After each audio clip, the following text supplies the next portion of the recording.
Last lecture में हमने देखा था यूटिलिटी, यूटिलिटी के फीचर्स और यूटिलिटी के टाइप्स। उसके बाद हमें दिया हुआ है कंसेप्ट ऑफ यूटिलिटी, लेकिन इसके बारे में हम बाद में पढ़ेंगे।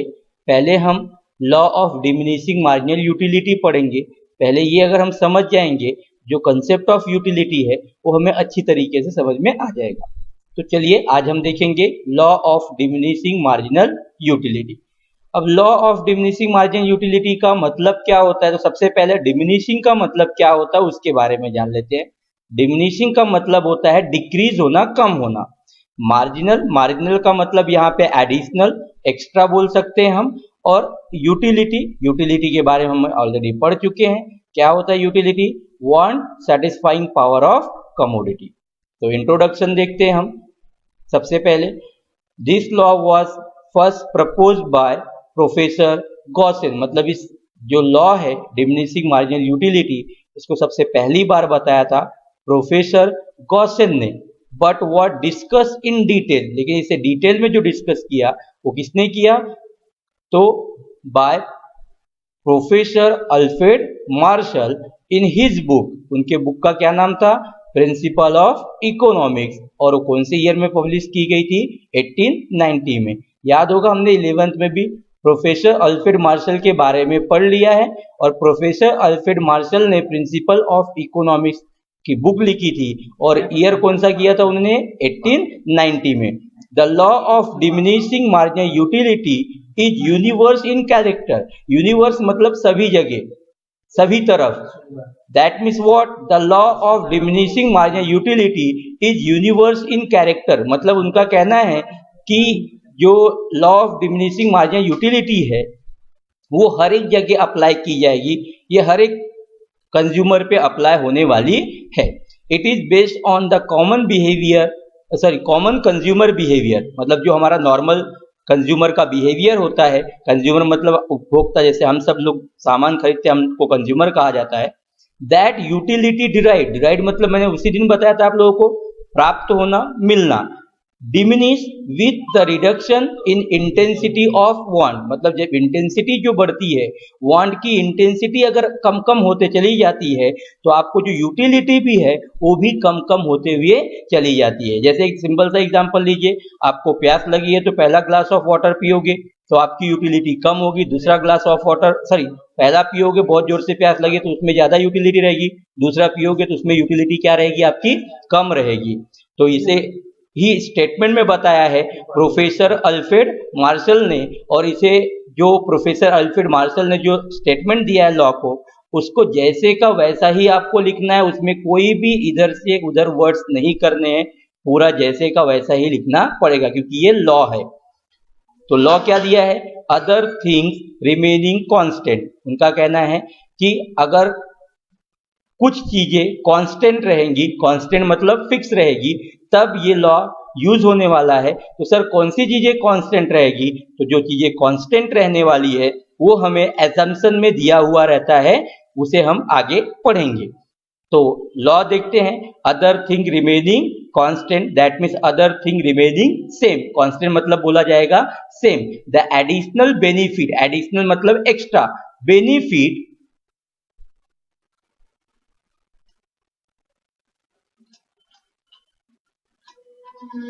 which a person derived, that means additional benefit which a person derived from a given increase in his stock of a thing, मतलब जो स्टॉक उसके पास ऑलरेडी है, अगर उस स्टॉक को एडिशन करता है, उसको बढ़ाता है, तो क्या होने वाला है? Diminishes with every increase in the stock that he already है। जो उसके पास ऑलरेडी है, अगर उसके स्टॉक में वो इंक्रीमेंट करता है, इंक्रीज करता है, तो उसकी यूटिलिटी कम कम होते हुए चली जाएगी। जैसे सिंपल सी बात है, मैं आपको एक छोटा सा एग्जांपल ऐसे ही दे देता हूं। आपके पास ऑलरेडी पहले से ही कोई पेन है, 2-3 पेन है, और वही पेन आपको अगर फिर से गिफ्ट मिलता है, एक बंदा देता है, बाद में फिर वही पेन फिर से दूसरा बंदा देता है, तो जो पेन आपको बार बार गिफ्ट मिल रहा है क्योंकि आपके पास उसका ऑलरेडी स्टॉक है, तो यूटिलिटी जो मिलने वाली है वो डिमिनिश होते चली जाएगी, मतलब डिक्रीज होते हुए चली जाएगी। क्यों होते चली जाएगी? क्योंकि उसका स्टॉक आपके पास ऑलरेडी था। यही आपका लॉ अदर वर्ड्स में भी बताया है, देख लीजिए। मार्जिनल, मार्जिनल मतलब extra, utility one satisfying power of commodity that any consumer derive, मतलब जो एक कोई भी कंज्यूमर को प्राप्त होता है, डिराइव मतलब मिलना, फ्रॉम सक्सेसिव यूनिट मतलब एक के बाद दूसरा, सक्सेसिव मतलब होगा continuous, unit of a particular commodity, किसी पर्टिकुलर कमोडिटी का अगर आपको सक्सेसिव बार बार मिलता है, गोज ऑन डिमिनिशिंग मतलब क्या होने वाला है, कम कम होते जाने वाला, डिक्रीज होते जा रहा है, एज हिज और her total consumption of that commodity increases, क्योंकि उसका जो टोटल कंजम्पशन है उस कमोडिटी का क्या होते जा रहा है, आपका बढ़ते हुए चले जा रहे हैं। इसका मतलब एकदम सिंपल सी बात है, जो चीज आपके पास पहले से ही ऑलरेडी है, अगर वही चीज आपको फिर से बार बार मिलती है या उसका स्टॉक बढ़ता है, तो आपकी जो यूटिलिटी है उस चीज के लिए कम कम होते हुए चली जाती है। That means in short, the more of a thing you have, मतलब जो चीज आपके पास ज्यादा होती है, the less you want to have more of it, मतलब वो आपको और चाहिए नहीं, उतना कम आपकी उसकी क्या रहती है, डिजायर रहती है। अब मैंने आपको बोला था अदर थिंग रिमेनिंग कांस्टेंट, तो अदर थिंग रिमेनिंग कांस्टेंट में सबसे पहले आपको ध्यान रखना है एजम्पशन। क्या याद रखना है? एजम्पशन। तो एजम्पशन है, एजम्पशन का मतलब है अदर थिंग रिमेनिंग कांस्टेंट। तो क्या क्या कांस्टेंट रहना चाहिए? तो यहाँ आपको दिया है the following are the assumption of the law of diminishing marginal utility. तो पहला दिया है रैशनैलिटी। रैशनैलिटी मतलब होता है नॉर्मल ह्यूमन बीइंग, मतलब जब भी हम ये लॉ के बारे में पढ़ेंगे, ये नॉर्मल ह्यूमन बीइंग के बारे में पढ़ने वाले हैं, नॉर्मल ह्यूमन बीइंग के बारे में जानने वाले हैं। The consumer is assume to be a rational, मतलब जो कंज्यूमर है वो रैशनल रहना चाहिए। It means that his behaviour is normal. इसका मतलब क्या? उसका जो बिहेवियर है वो क्या रहना चाहिए? नॉर्मल रहना चाहिए। And he try to maximise his satisfaction, और वो हमेशा अपनी इच्छाओं को, जो भी उसका जो सेटिस्फैक्शन लेवल है उसको मैक्सिमाइज करने की कोशिश करते रहेगा, ऐसा हमें कोशिश करना है, ऐसा नॉर्मल बंदा होना चाहिए। मतलब पहला एजम्पशन हमने पढ़ा कि जो ये लॉ के बारे में पढ़ने वाले हैं, तो उस लॉ के बारे में हम नॉर्मल ह्यूमन बीइंग के बारे में पढ़ने वाले हैं, रैशनल पर्सन होना चाहिए। Second, cardinal measurement. कार्डिनल मतलब होता है नंबर्स, मेजरमेंट मतलब होता है काउंट करना। मतलब यहाँ हमें ये एज्यूम करना पड़ेगा कि हम यूटिलिटी को नंबर्स में गिन सकते हैं, तभी हम क्या कर सकते हैं, लॉ को अच्छी तरीके से समझ सकते हैं। इसीलिए यहाँ पे एज्यूम किया गया है। वैसे यूटिलिटी को हम मेजर नहीं कर सकते हैं, लेकिन यहाँ एजम्पशन मानना पड़ेगा कि हमें, कि इसे हम एज्यूम क्या बोलते हैं, काउंट कर सकते हैं, एज्यूम करना पड़ेगा। क्यों? क्योंकि हमें अगर यूटिलिटी को अच्छी तरीके से समझना है तो उसको हमें एज्यूम करना पड़ेगा कि इसका हम नंबर्स में मेजर कर सकते हैं। The law assume that utility can be cardinally और न्यूमेरिकली। कार्डिनल, कार्डिनल का मतलब होता है न्यूमेरिकल, न्यूमेरिकल मतलब होता है नंबर में मेजर किया जा सकता है। Hence mathematically operations are easily possible, ताकि क्या हो सके, हेंस ताकि हम ये कर सके कि mathematically operation are easily possible to know and compare the utility, ताकि हम उसे क्या कर सके, जो यूटिलिटी है उसको समझ सके और उसे कंपेयर कर सके। डिराइव फ्रॉम, डिराइव मतलब प्राप्त होना, मिलना, बार बार मैं बोल रहा हूँ, डिराइव मतलब होता है मिलना। From each unit of commodity, मतलब जो भी कमोडिटी है उससे हमें कितनी यूटिलिटी मिली उसको हम अच्छी तरीके से समझ सके या जान सके।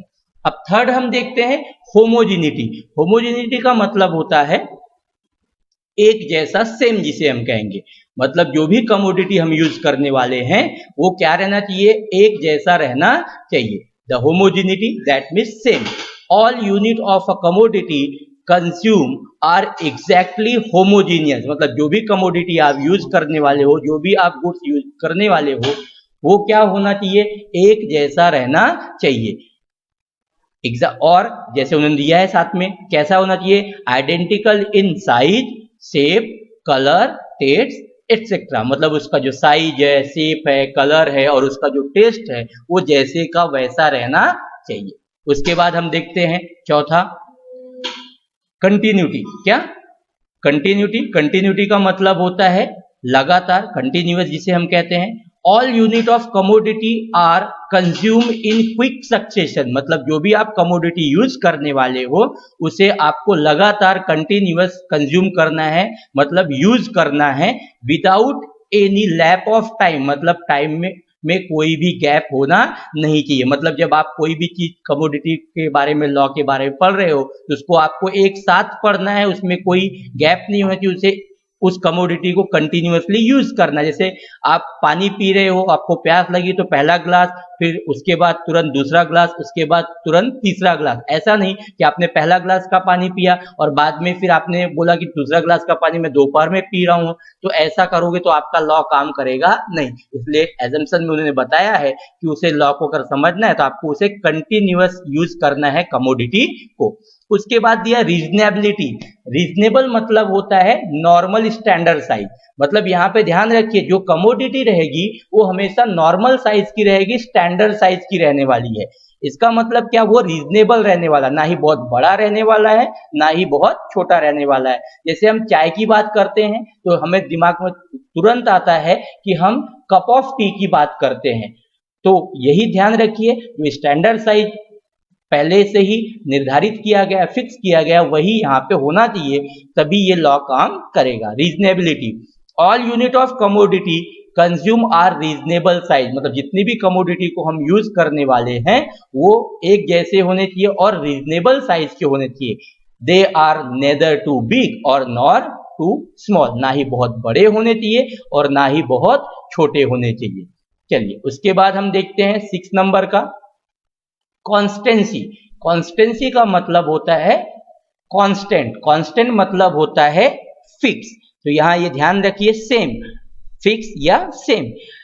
उन्होंने कहा है ऑल अदर रिलेटेड फैक्टर, मतलब इससे जुड़े हुए और जो भी फैक्टर्स हैं, जैसे लाइक इनकम, जैसे कि इनकम हुआ, टेस्ट हुआ, हैबिट हुआ, चॉइस हुआ, लाइक या डिसलाइक हुआ, कंज्यूमर का वो भी जैसे का वैसा रहना चाहिए, उसमें कोई भी चेंजेस नहीं आना चाहिए, अदरवाइज ये लॉ अप्लाई नहीं होगा या लॉ काम करेगा नहीं। तो क्या क्या सेम रहना चाहिए, तो कंज्यूमर का, उसका इनकम, उसका taste, habit, choice, like and dislike, ये सब जब वो लॉ को पढ़ रहे हैं किसी कंज्यूमर के बारे में, ये सब सेम होने चाहिए। उसके साथ साथ marginal utility of money is also assume to be constant, मतलब मार्जिनल यूटिलिटी जो पैसे की रहेगी वो भी कांस्टेंट रहनी चाहिए, वो भी सेम रहनी चाहिए। मतलब क्या सर, पैसे की कीमत भी कम ज्यादा होती है क्या? जी हाँ, पैसे की कीमत भी कम ज्यादा होती है। जैसे आप लोग का एक नॉर्मल एग्जांपल बहुत बार आपने सुना होगा कि आपके पापा मम्मी कहते हैं कि हमारे जमाने में भाई 1 रुपए में बहुत कुछ मिलता था, आज नहीं मिलता है। इसका मतलब क्या हुआ, जो मार्जिनल यूटिलिटी पैसे की है वो क्या हो गई, चेंज हो गई। तो यहाँ ध्यान रखना है, यहाँ पे वो भी चेंज होना नहीं चाहिए। उसके बाद हम 7वां पॉइंट देखते हैं, 7वां एजम्पशन देखते हैं क्या है, तो डिवाइजिबिलिटी। डिवाइजिबिलिटी का मतलब होता है डिवाइड करना, डिवाइड मतलब पार्ट, मतलब उसे हम छोटे छोटे पार्ट्स में डिवाइड कर सके, ताकि जब भी हम लॉ को पढ़ रहे हैं या कमोडिटी को यूज कर रहे हैं ताकि उसको हम आसानी से यूज कर सके। The law assume that the commodity consume by consumer is divisible, मतलब ये लॉ एज्यूम करता है कि जो भी कमोडिटी, कमोडिटी के बारे मतलब क्या होता है, तो कमोडिटी का मतलब वस्तु होता है, गुड्स होता है। जो भी आप गुड्स यूज कर रहे हो, कंज्यूमर यूज कर रहा है, कंज्यूम कर रहा है, वो हमेशा क्या होना चाहिए, तो डिवाइडेबल होना चाहिए, मतलब उसे आसानी से हम पार्ट कर सके। क्यों पार्ट करना है, so that it can be acquire in small quantity, ताकि हम उसे छोटे छोटे पार्ट्स में क्या कर सके, एक्वायर कर सके, प्राप्त कर सके। उसके बाद हमारा लास्ट एजम्पशन है सिंगल वांट। सिंगल वांट मतलब क्या है कि जब भी ये लॉ पढ़ा जाएगा तो उस समय कंज्यूमर को अपनी एक ही इच्छा को पूरा करना है, उसके अलावा कोई दूसरी इच्छाओं को पूरा करना नहीं है। A given commodity can satisfy a single want of a person, मतलब वो जो कमोडिटी दी जाएगी वो उस बंदे की सिर्फ एक ही इच्छा को पूरा करेगी। जो भी वो उस समय कर रहा, अगर उसको जूस बना के पी रहा है मैंगो का, तो उसको जूस बना के पी, अगर वो खा रहा है तो सिर्फ खाएगा, उसको दूसरा यूज करना नहीं है। The law assume and experience of single one, मतलब ये लॉ क्या कह रहा है, एज्यूम करना है, उसे एक्सपीरियंस करना है मतलब एक्सपीरियंस मतलब उसके बारे में जानना है, ऑफ अ सिंगल वांट मतलब किसके बारे में जानना है दोस्तों, उसे सिर्फ एक ही वांट्स के बारे में जानना है, विच इज कंप्लीटली सैटिएबल, जो कि सैटिएबल मतलब सेटिस्फैक्शन, जो कि हम एक साथ पूरा तरीके से हम सेटिस्फाई करने वाले हैं at a point of time, मतलब उस समय एक ही वांट मानना है और उसी इच्छा को पूरी तरीके से पूरा करना है।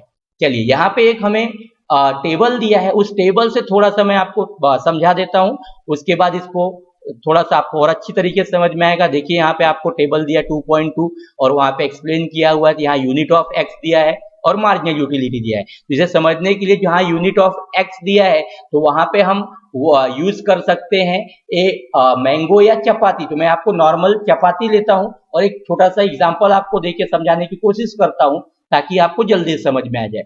चलिए ध्यान दीजिए कि बहुत जोर से आपको भूख लगी और आप घर पे गए और मम्मी से कहा कि मम्मी भूख लगी है और मुझे खाना दीजिए। तो मम्मी ने कहा ठीक है बेटा, मैं आपको गर्मा गर्म रोटी बना के देती हूँ, चपाती बना के देती हूँ ताकि आप अच्छे से खा सके। तो उन्होंने क्या किया, आपको यहाँ देखिए पहली रोटी दी आपको खाने के लिए, पहली चपाती दी, तो आपको एज्यूम करना है सबसे ज्यादा यूटिलिटी मिलेगी। तो मान लिया हमने 10 यूटिलिटी मिल रही है, क्यों? क्योंकि आपको बहुत जोर से भूख लगी है।